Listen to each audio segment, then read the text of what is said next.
Fala galera, Rafael aqui, Gabriel aqui, e hoje em mais um episódio do Neuropass falaremos sobre o AVC, o acidente vascular cerebral, e para isso chamamos especialistas, fisioterapeutas especialistas que vão nos ajudar nesse bate-papo. isso mesmo. Como falaremos no ABC, falaremos especificamente sobre a prevenção, a promoção e o tratamento dessa doença no Brasil, com o seu alto índice de morbidade e de mortalidade.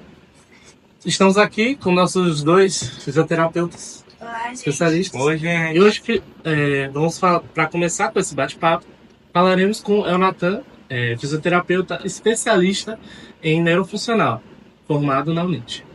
Doutor, para começar a nossa conversa, queria que o senhor introduzisse o que seria o AVC, suas causas.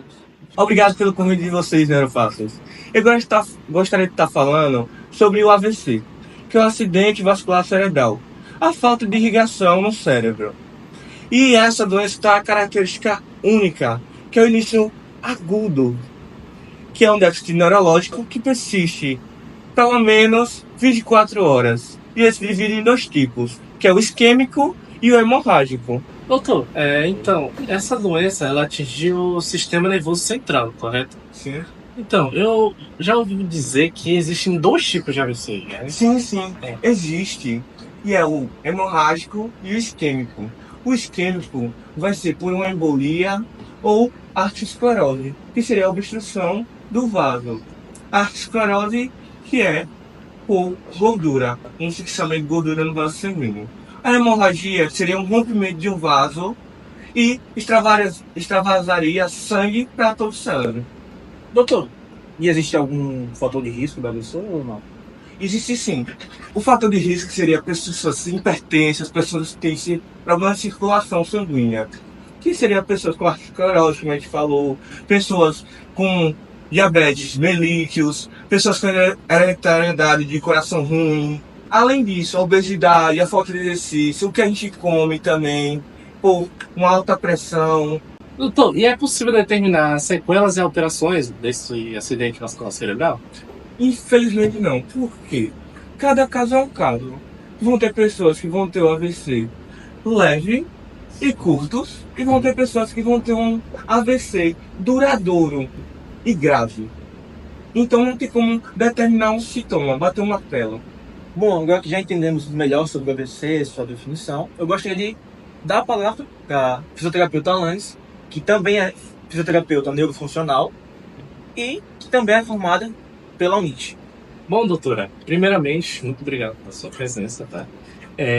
E bom, nosso público quer saber, nós também, quais são as problemáticas dessa patologia?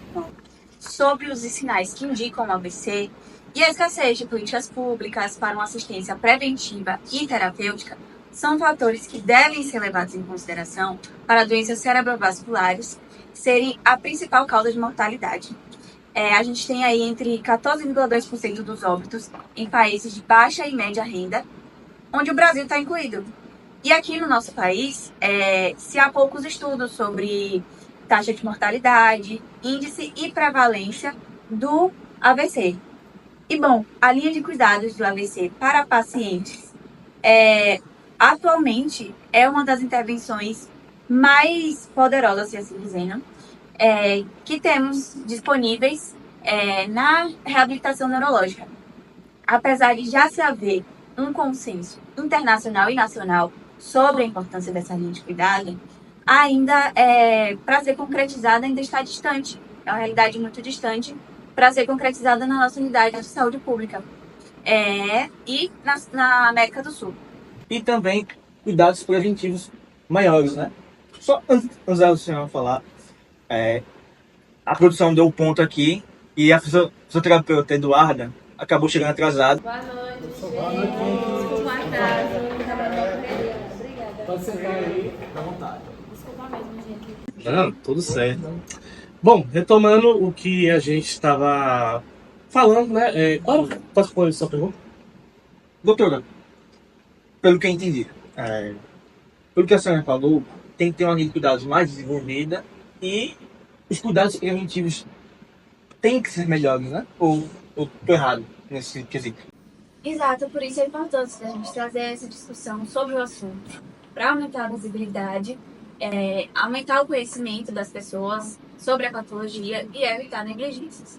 E eu gostaria de aproveitar esse momento para trazer alguns sinais e sintomas sobre a doença para que as pessoas de casa fiquem alerta. Sinais como fraqueza ou envergonhamento no rosto, nas pernas, no braço, boca torta, ou até mesmo o rosto todo, visão dupla ou embaçada, assim como perca total da visão em um olho, ou até mesmo dos dois, tontura ou alteração súbita da coordenação, dores de cabeça muito forte, mas que não tenha tido nenhum tipo de histórico antes de dor parecida, e entre outros, né? Bom, muito obrigado pela informação. E agora, para a gente, de maneira mais prática, a gente trouxe aqui o caso de uma mulher que ela sofreu com AVC, juntamente com a sua filha, para nos relatar como é que foi essa experiência. Então, a gente vai organizar aqui melhor a mesa. Não é melhor se retirar não, para elas ficarem mais confortáveis aqui. Sim, Ótimo, depois a gente volta. Não, perfeito. Mas obrigado, viu? Obrigada. Obrigado a vocês. Boa noite. Boa noite. Bem-vindo. Obrigada. Boa noite. Tá bom. Pode sentar, sinta-se à vontade, tá? Obrigada. Enfim, você poderia compartilhar conosco a sua experiência? Primeiramente, obrigada, né, pelo convite. Trazer minha mãe aqui e falar um pouco sobre esse caso é muito importante pra gente. Principalmente porque a gente enfrenta uma dificuldade muito grande, né? Tanto na procura de recursos para ajudar, quanto com, principalmente, o cuidador, querendo ou não. Claro que ela sofre bastante com relação à doença, são danos psicológicos, a perca de movimentos, ela hoje tem os dedos e as pernas sem o movimento, não fala, é totalmente dependente. O que antes da doença ela era uma pessoa que fazia tudo sozinha, não precisava de ninguém para nada, e hoje em dia depende totalmente de cuidados. Então, é uma situação complicada pra gente, né? Vocês tiveram algum acesso à fisioterapia ou algo do tipo? Infelizmente não. O médico que acompanhou minha mãe, ele pediu, né, solicitou, só que a gente ainda não conseguiu pelo SUS, o que é um grande problema pra gente, já que o AVC que ela sofreu foi bem severo, né? E você consegue explicar um pouco como foi a lesão? O grau dela?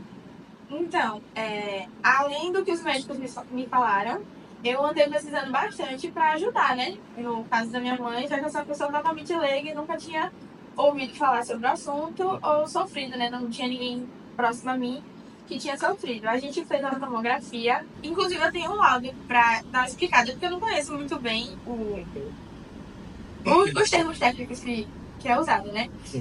Ela fez a tomografia, que foi identificada uma extensa hipodensidade, comprometendo a região fronto-temporoparietal à esquerda, e ela está relacionada à alteração isquêmica, havendo um efeito de massa sobre o ventrículo ipsilateral, certo? E leve desvio contralateral da linha média. Eu tenho algumas imagens, eu posso mandar para a produção para colocar, para alguém explicar depois. Eu acho que já para a passou. Tá certo.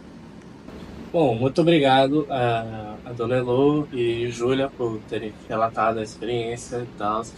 Bom, agora a gente vai falar com a nossa última fisioterapeuta convidada, também especializada em nervo funcional, Eduarda, formada na UNIT. Obrigada pelo convite, agradeço e vamos lá.